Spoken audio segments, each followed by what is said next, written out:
Quindak guided Hoppy through the town, which was bigger than she initially thought. This long street over here, there is the main street. It has all the usual shops. There's Bongo's general store, it has almost everything. Bongo, that's a fun name. He must be a gnome. Huh? He is. How did you know? Huh? It's a gnome thing. It's a gnome thing. Yes, it's always a gnome I'm thing. impressed. I'm impressed, Miss Dingle. Thank you, Miss Eversong. Please call me Quinn, or Hans the Stud is also fine. Quinn it is. Aha! Aha! To her surprise, he ruffled her hair affectionately. Never afraid to give it to me straight, eh, Hoppy? Call me Miss Dingle, please. Our amazing bard. You play tonight at my tavern, of course.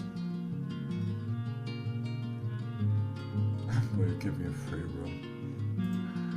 I guess it depends on how well you do. You winked at her. So that's a maybe then. You can always join me for free in my room. That depends on how well you do. Let's go in the marketplace. It has almost everything you can imagine. I'm excited. As along the way, they passed Malachi's magical shop, which looks very strange yet attractive. Yes, well done, Hoppy, well done there.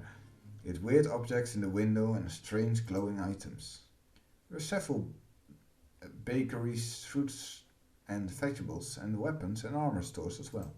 A barber shop, a bathhouse, a theater, a few more taverns, and even a place for grooming your skills. Damn, this town is so big. I think I would get lost even worse than in the forest without you. It's big, yes, and crowded. But if you stay on the main street, you should be fine. Hoppy had to walk pretty fast to keep up with Quindak, who was very tall and took big steps.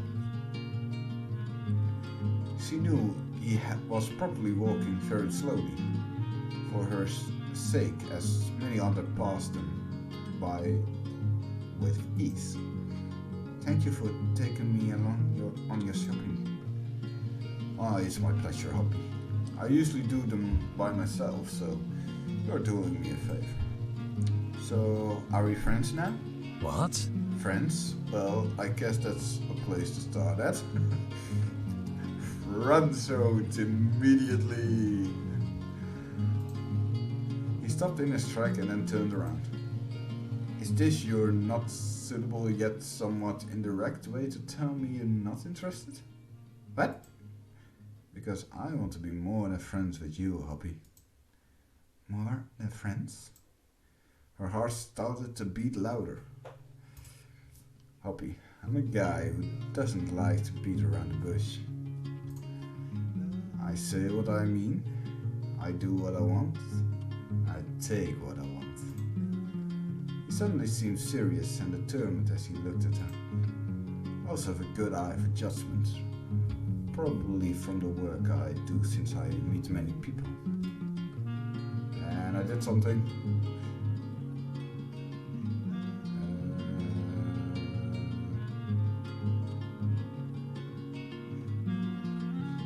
I have to skip forward. I did something I shouldn't do.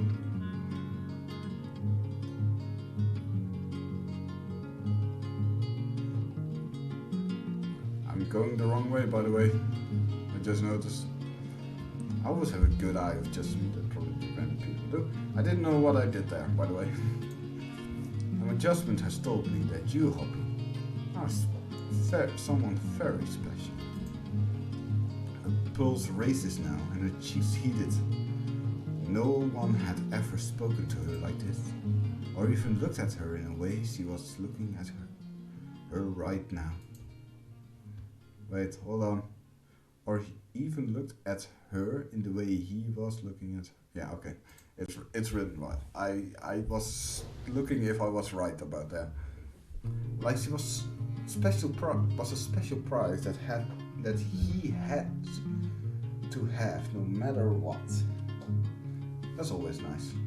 That's always nice. She wanted to say something, but was actually, for once, at a loss for words. He leaned down and smirked. Ha-ha. Well, she had nothing witty to say back now. Yeah, well... She looked up at his face, his handsome face, his alluring eyes. Are you doing some kind of magic? Why, is it working? I feel strangely memorized. Good. Then there's hope yet. He leaned away, breaking a strange hold he had over her. We better hurry, before all the good stuff is sold out. He turned and started to walk on. Then he stopped at it and turned around. Are you coming, Hoppy? Or do you want me to carry you? Hoppy snapped out of it and smirked. Maybe I do. But when he looked like he was about to take action, she quickly hurried to him.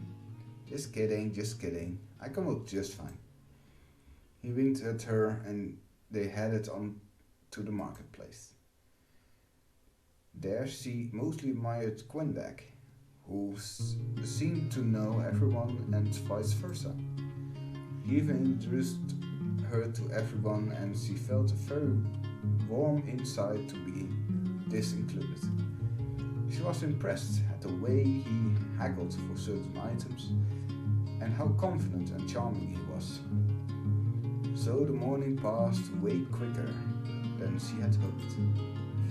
However, she also learned about the spring festival, which would happen this next day. One of the main events was the Bard competition. All the Bards would perform there and compete for the main prize. But was suddenly to get an invitation to play for someone very important. Hoppy got very excited and wanted to join immediately. Quindak took her to the place where she could register herself and her loot. This is great. I can't wait to prove myself and win the prize. It will be amazing. I can't wait to see it. Sorry, I'm skipping ahead. Hoppy beamed at him, looking very happy that she did before. Before she knew it, they were back at the tavern. Well, that was one of the best shop trips I've done in a while. Same for me. I had such a great time. I had to skip for my voices. You really know everyone, and they all know you. And they know you now. It will be busy tonight. Oh, yes, of course. I better prepare myself. You will do great, and it will be a good warm-up for tomorrow. Hoppy smiled and felt tugging at her heart. On impulse, he couldn't help it, but... I just kissed his cheek. She crooked her fingers at him and he leaned down. She then kissed him on the cheek and smiled warmly at him. He looked surprised for a moment, but then smiled back. More than friends, it is. He said confidently, and then he placed his hand on her chin, cupping it. He lifted her face to kiss. He lifted her face to his and then kissed her lips. Hoppy was frozen for a moment, but then she kissed him back. Yeah, just kissed him back. Hoppy shyly kissed him back. Quindak hummed, clearly pleased. Deepened the kiss and then locked her in a tight embrace. Fire shot through her entire body, and she liked it a lot. She lifted her arm up in his arms, and she wrapped her legs around him. He untied little Hoppy. He teased as he carried her to the bar and then set her down there. Can I keep you forever, Hoppy? This bar? Like a good luck gnome? He laughed and kissed her again. Good luck gnome indeed. But I mean, this is the perfect height. Well, sorry for being small. Small and adorable, and very distracting. I've work to do and I don't want to do it. I'm pretty distracting. It's my one good trait. I think there are many more than one, Hoppy. kissed her again, and she shivered with delight. I can't keep you here because you have to prepare for your performance. Oh no, you're right, I have to get ready. She jumped off the bar with ease and Quindak looked impressed. He is very easily to impress. Such a nimble little thing. How fortunate. He wiggled his eyebrows and she giggled. You have to work, mister, and so do I. You can sit at the table in the back. You can practice with more privacy. But you can keep an eye on me, you mean? Can't a man enjoy the view? You can indeed. Good. Otherwise I had to lock you up in my room instead. Those are my only options? You're quite possessive. Suddenly his eyes blazed with fire that made her shiver again. You have no choice. He said in a low voice and leaned down and kissed her again, deeply. Then he turned around and got to work, leaving her behind with shaking legs. What a tease. She mumbled as she headed to the table in the back. She wasn't sure if she could keep it up. If she could keep up with him, Jesus. But she loved it as well. When she went to bed that night, after a great performance, it took a while to fall asleep. There were so many things on her mind, but mostly the Bard competition and Quinn.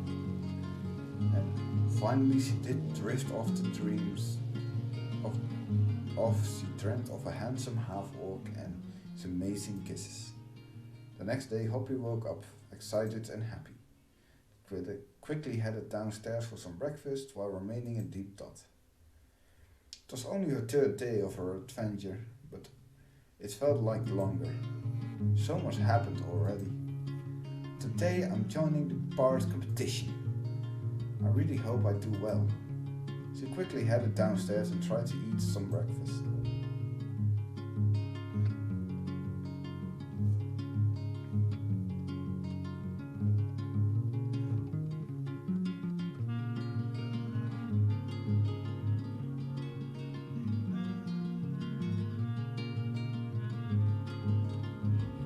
She worked a bit more and prepared for the competition as she ate her food between. And when she felt ready, she headed out to town. As soon as she stepped outside, she noticed all the decorations. There were bright flags of yellow and blue hanging all over town. And there were very beautiful and bright yellow flowers everywhere as well. Already many people were out and about, laughing, dancing and singing. There seemed to be music everywhere, and everyone was celebrating for the coming spring. Hoppy loved it and sang and danced along as she tried to find her way to the marketplace, for that was where the competition was being held. As she got closer, she felt herself getting nervous. Her heart was beating faster and faster. She saw many people with instruments. Most looked excited and a few seemed nervous like herself. But finally the event started and all the bards played their best songs. The stage was beautiful, decorated, and they had all sorts of instruments that the bards could use.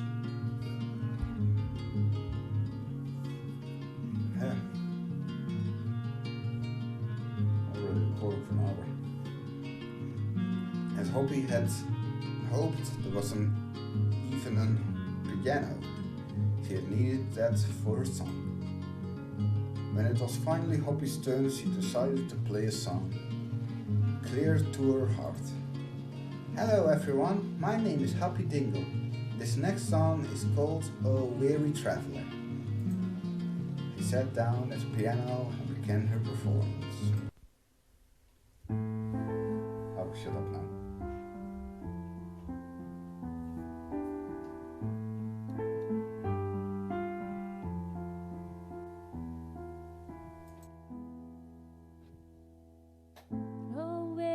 Traveler, lay down your sword. The road is long and hard. rest you can afford. Oh, weary traveler, tell us of your tale,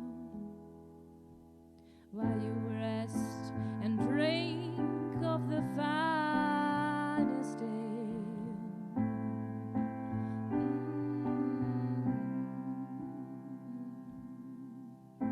The road is long, with dangers aplenty.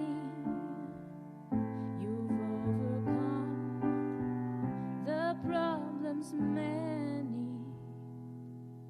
There's orcs and goblins and demons of old, dragons in dungeons with treasure and gold, trapdoors and ambers, caverns and caves, battle after battle, rolling life away.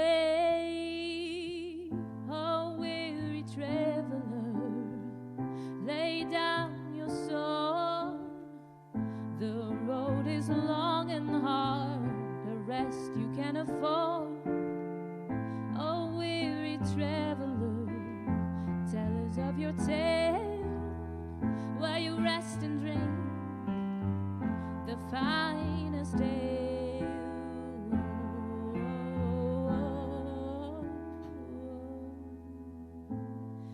There's mind flayers that flay your mind, an evil spawn of the worst kind. There's bugbears and trolls, evil spirits in the night. You have faced them all with cunning and might. Oh, weary traveler, lay down your sword.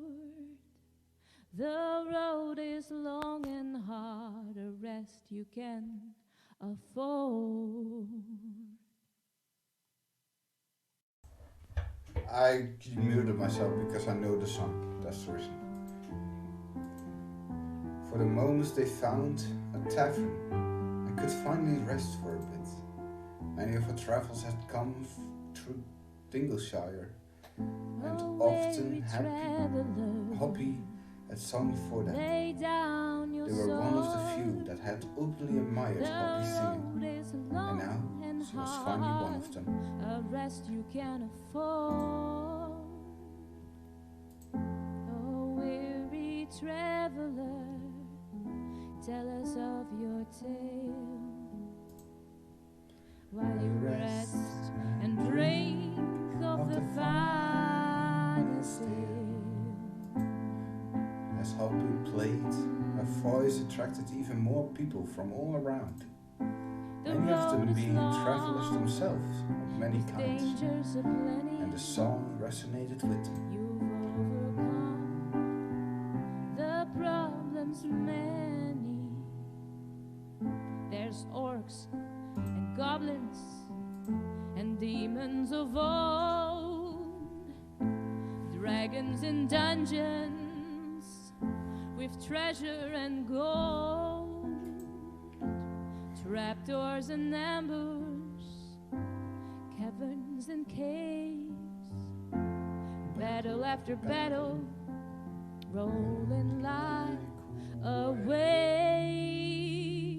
Oh, weary traveler, And as she kept on singing, her heart filled with warmth and happiness. the road is For long it has and been hard, only a few days rest you can that she had afford. come so far. Oh, What had weary happened? traveler, She was felt stronger tell us of your and less tale, alone.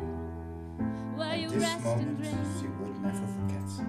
the finest ale.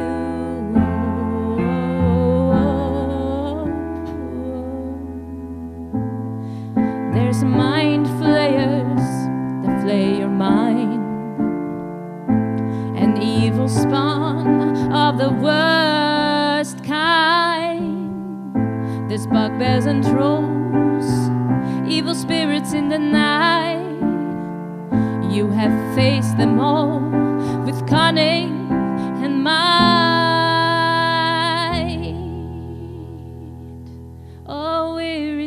traveler, lay down your sword. The road is long and hard, a rest you can afford.